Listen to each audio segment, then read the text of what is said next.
नमस्कार मित्रों, जय श्री कृष्ण।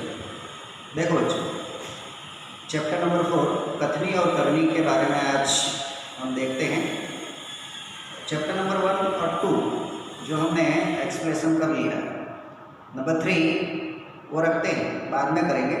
नंबर 4 कथनी और करनी के बारे में आज देखते हैं।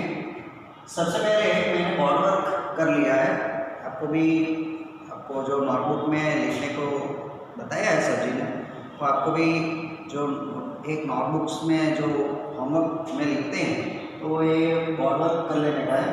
चैप्टर नंबर 4 कथनी और करनी, और उसके बाद जो इम्पोर्टेंट जो वर्ड्स है, मीनिंग है, वो भी आपको नोटबुक में नोट डाउन कर लेने का है। शुरुआत करते हैं कथनी और करनी। टाइटल के माध्यम से हमें ये पता चलता है कि कथनी और करनी यानी कुछ हम बताते अलग है और करते अलग है, ऐसा टाइटल के माध्यम से हमें उसका मीनिंग यानी मैसेज मिलता है। तो वो देखते हैं क्या लिखा है कथनी और करनी में। सबसे पहले जो 1 पैराग्राफ्स में जो बताया है वो देखते हैं। मानव जीवन प्रभु की अनमोल देन है, यानी ईश्वर की अनमोल जो देन है, इम्पोर्टेंस जो मिली है मनुष्य को, वो एक अनमोल है, महत्वपूर्ण है। सभी प्राणियों में मनुष्य को प्रभु ने विशिष्ट शक्तियाँ प्रदान की हैं। सभी प्राणियों, अलग अलग प्राणियों में श्रेष्ठ जो बनाया है वो मनुष्य को बनाया है, विशिष्ट प्रकार की शक्तियाँ प्रदान की है ईश्वर ने।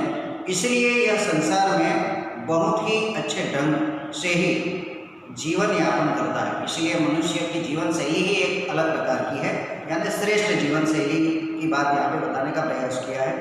मगर सभी लोग हर समय सही काम नहीं करते, लेकिन मनुष्य ज्ञाति अलग अलग प्रकार की विशिष्टताओं से भरी हुई है, यानी अलग अलग प्रकार के सभी काम एक अच्छे ढंग से नहीं करते हैं, ऐसी बात यहाँ पे बताई है।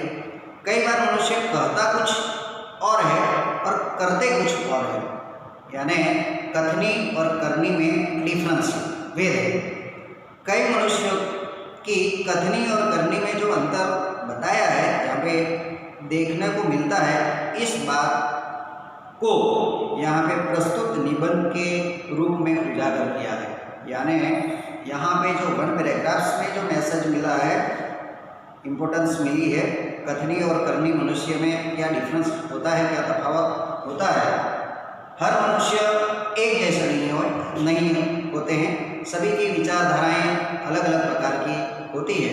इसीलिए कथनी और करनी में सभी मनुष्य में भेदभाव रहता है, यानी फर्क रहता है। यही बात यहाँ पे बताने का प्रयास किया है। हम देखते हैं। सबसे पहले टेक्स्ट बुक में पेज नंबर 90 पे आपके पास टेक्स्ट बुक होगी, निकाल लो।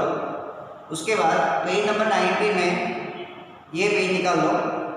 एक अच्छा पेज में चित्र मिला है, फूल तोड़ना मना है, ऐसा चित्र में लिखा है। तो देखते हैं, लेसन की शुरुआत करते हैं। ईश्वर ने मनुष्य को अन्य प्राणियों से श्रेष्ठ बताया है, कई गुणों से उसे संवारा भी है, इसका उसे अभिमान भी होता है। परंतु स्वयं को गुणों की खान समझने वाले व्यक्ति कई बार ऐसे कार्य करते हैं जिन्हें वह गलत बताते हैं। कथनी और करनी में अंतर के ऐसे कई उदाहरण रोज देखने में आते हैं। देखिए, फर्स्ट पैराग्राफ्स में ईश्वर ने जो मनुष्य की रचना की है, ये सबसे श्रेष्ठ रचना है। सभी प्राणियों में श्रेष्ठता में जो कोई और हो तो मनुष्य है, ऐसी बात बताई है, और अनेक गुणों से संवारा भी है।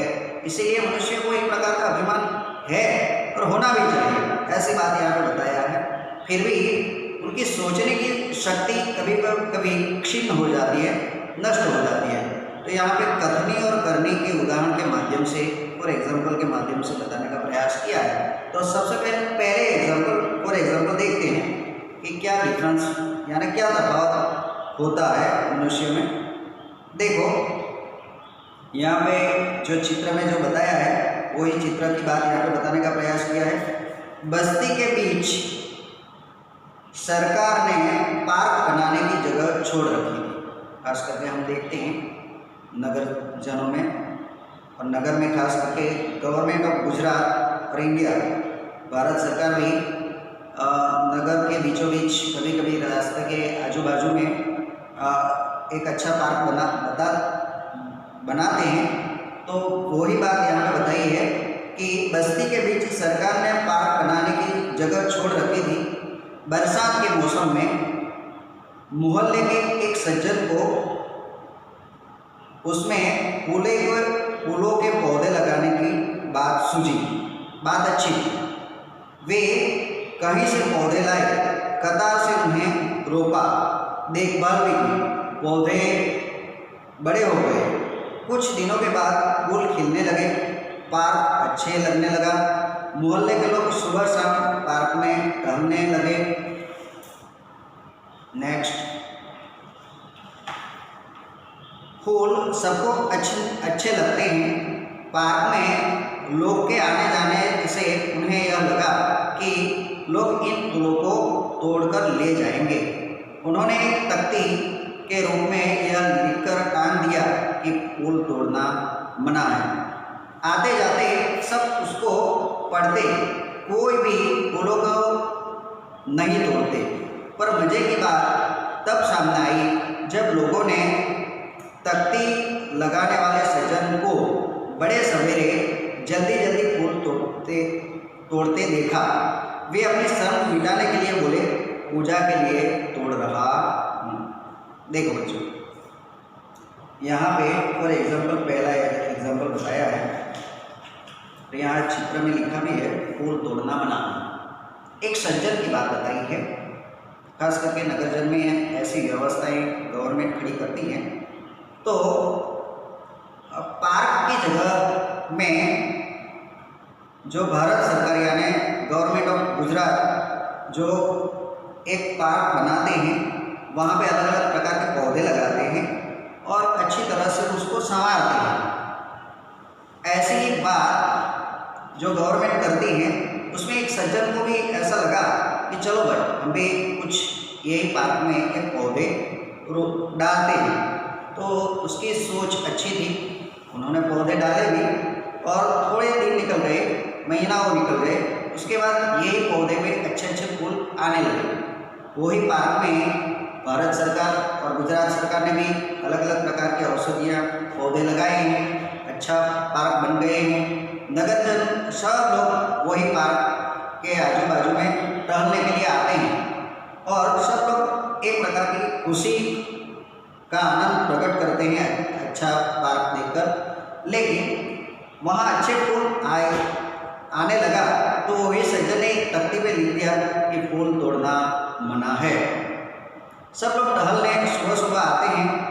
ऐसी तख्ती देखकर कोई और किसी ने हिम्मत भी नहीं की उन पार्क में से फूल तोड़ना। लेकिन एक सुबह में एक ऐसी घटना घटित हो गई कि जिस सज्जन ने जिस तख्ती पे फूल तोड़ना मना है ऐसी बात लिखी थी, वही सज्जन बड़ी सवेरे सुबह में वही सज्जन फूल तोड़ रहे थे। तो जो टहलने वाले लोग आए थे उन्होंने देख लिया, तो वो सज्जन शर्म को छुपाने लगे। उन्होंने वो टहलने वाले लोगों को बता रहे हैं कि मैं इस फूल को पूजा के लिए यूज करने वाला हूँ, इसीलिए तोड़ रहा हूँ।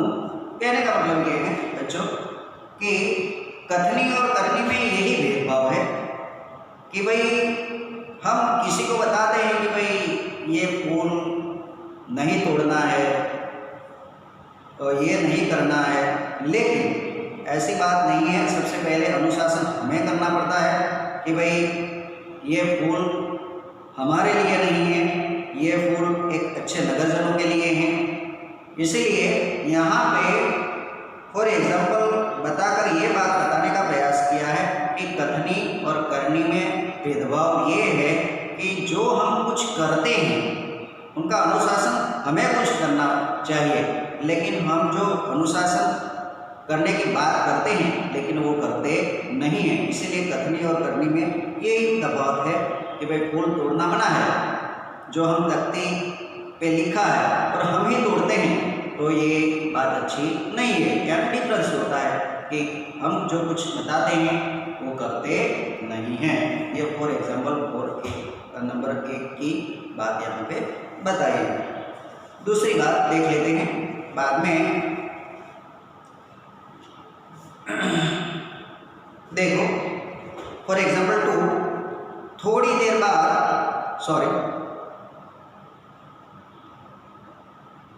आते जाते सब उसको बस में लिखा होता धूम्रपान करना निषेध है। एक बार यात्रा करते हुए देखा कि एक यात्री ने बीड़ी जलाई और पीने लगा। उसे देखकर कंडक्टर ने कहा, भाई साहब बस में बीड़ी सिगरेट पीना मना है। उसने जल्दी बीड़ी खिड़की से बाहर फेंकवा दी।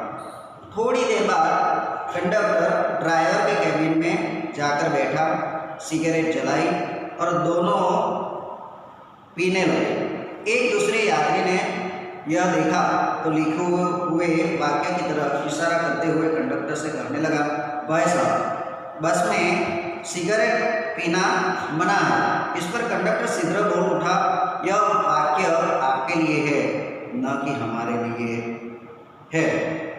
देखो बच्चों पेज नंबर 20 में धूम्रपान वर्जित है।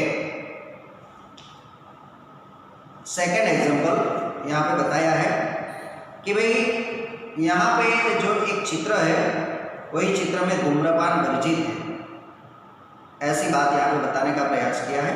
तो एक बस में कई सारे यात्रियों यात्रा कर रहे हैं। उनमें से एक यात्री धूम्रपान कर रहा है, बीड़ी पी रहा है। तो कंडक्टर उसको बताते हैं कि यहाँ पे धूम्रपान करना वर्जित है, यानी धूम्रपान करना नहीं है। इसलिए जो यात्री बीड़ी पी रहा था वो खिड़की से बाहर उसको फेंकवा दिया। थोड़ा ही अंदर निकल गया, 1-2 किलोमीटर बस आगे निकल गई। उसके बाद कंडक्टर खुद ड्राइवर के कैबिन में चला गया और वो अपनी जेब में से सिगरेट निकालते हैं और वही सिगरेट जलाकर पीने की शुरुआत करते हैं, वही पीते हैं और ड्राइवर को भी पिलाते हैं। तो सभी यात्री एक दूसरे को देखकर सोचते हैं और कहते हैं कि देखो धूम्रपान वर्जित है, वो हमारे लिए ही कायदा है या ड्राइवर और कंडक्टर के लिए भी है। तो सभी यात्री इकट्ठे होकर कंडक्टर को बताते हैं कि धूम्रपान वर्जित है। तो तुरंत ही कंडक्टर प्रत्युत्तर देते हैं, आंसर देते हैं कि ये कायदा हमारे लिए नहीं है, ये कायदा आपके लिए है। तो देखो बच्चों नंबर 2 एग्जाम्पल में भी यही बात वही बात सामने आई कि करना कुछ और है और बताना कुछ और है। यानी कथनी और करनी में यही भेदभाव है कि अनुशासन यानी सबके लिए कायदा तो एक जैसा ही है, चाहे कंडक्टर हो चाहे यात्री हो। धूम्रपान वर्जित है तो नहीं करने का है, लेकिन ऐसी बात यहाँ पे नहीं है। तो कथनी और करनी में यही भेदभाव यहाँ पे दिखना मिलता है। तो बच्चों आज हम इतना ही 2 एग्जाम्पल देखते हैं, बाकी का 2 एग्जाम्पल बाकी है जो पार्ट 2 में देखेंगे। Okay, thank you.